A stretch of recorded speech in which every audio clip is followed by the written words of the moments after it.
turn now to another Republican, Maine's Susan Collins. She sits on the Senate Intelligence Committee, one of the congressional committees investigating Russian attempts to influence our elections. Senator, given that experience and the interviews and work you've done on that committee, how do you process this news about sealed indictments from the special counsel? Well, from the very beginning, this investigation has gone along two tracks. One is the independent counsel's investigation to see if there's criminal wrongdoing, and it looks like we're going to find out as early as tomorrow about some indictments in that area. The other has been the Intelligence Committee's evaluation of the extent of Russian meddling in the last election, and to try to, along with the independent counsel, answer the question of whether or not there was any collusion between members of President Trump's campaign team and the Russians.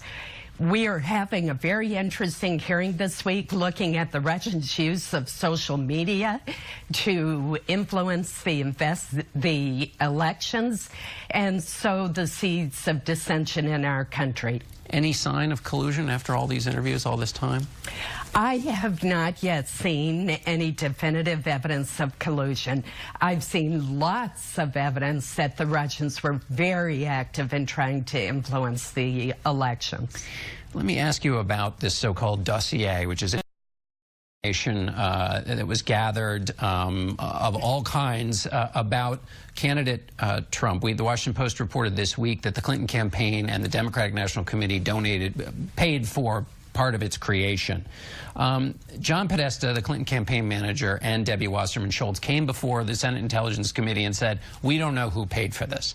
Well, that was before this Washington Post report. Sitting next to Podesta was the lawyer from the Clinton campaign who paid for the report. So these guys need to come back and sit down and tell the committee what's up? They absolutely need to be recalled.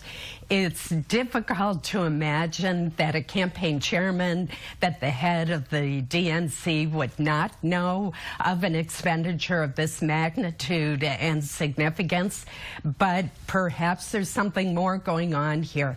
But certainly it's worth additional questioning of those two witnesses. And what about the Clinton campaign lawyer? Absolutely. In fact, he more than anyone. Let's go now to the criticisms from Senator Corker and Senator Flake this week.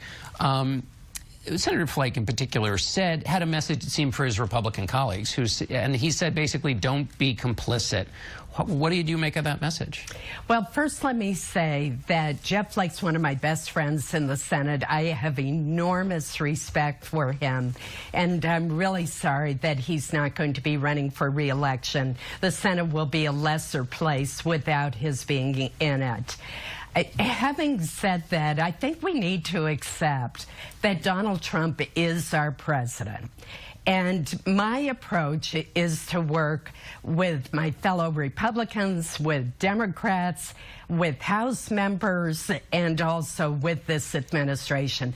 That's the only way that we're going to get things done in this Congress. It's the only way that we can assure the American people that they can have some trust in government and that we're working to better their lives. Senator Flake would say that there is some responsibility, though, even while you're trying to get things done, to call out those things the president does that might get in the way of you getting things done. Absolutely, and I have not hesitated to disagree with the president, whether it's with his comments after the incidents in Charlottesville or on the very important health care issues. So I'm going to continue to do that. I'll work with the president and support his policies when I think he's right, but I will not hesitate to oppose him when I think that he is misguided. The next big issue with which you may have a disagreement or total agreement with the president is tax cuts. What are you looking for in this that concerns you or that you'd like to make sure that's in this package? Three major principles will guide my evaluation of tax cuts, which I do think we need.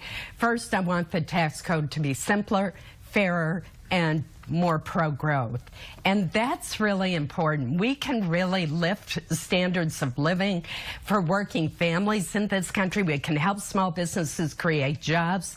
and we can have a beneficial impact on the economy as a whole if we do tax reform right. So far, I'm encouraged by the discussions that I've had with the members of the Senate Finance Committee, and I'm hopeful that we can put together a package that will attract some Democratic support, too. What about the deficit effects of this, though? You in the past have you've been against some tax cuts because of the effect on the deficit. In this case, a lot of people are calling alarms.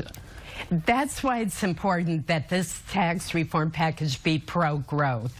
And if you look at the Congressional Budget Office analysis, if we have just 0.4% increase our GDP, which is entirely realistic, it will cover the cost of the tax reform package. Final question I want to ask you. Congresswoman Jackie Speier came forward on Friday. She had been a House staffer, and she talked about the sexual assault that she experienced 40 years ago. And she says that this kind of misconduct is still rampant on Capitol Hill. You were a staffer once. What was your reaction to this? I have not witnessed that, but that doesn't mean that it isn't occurring. I think we're seeing that there is sexual harassment and even assault in virtually workplaces across the country. So that's something that certainly all of us need to work on, but it's not something that I personally experience. All right, Senator Collins, thanks so much for being with us. Thank you.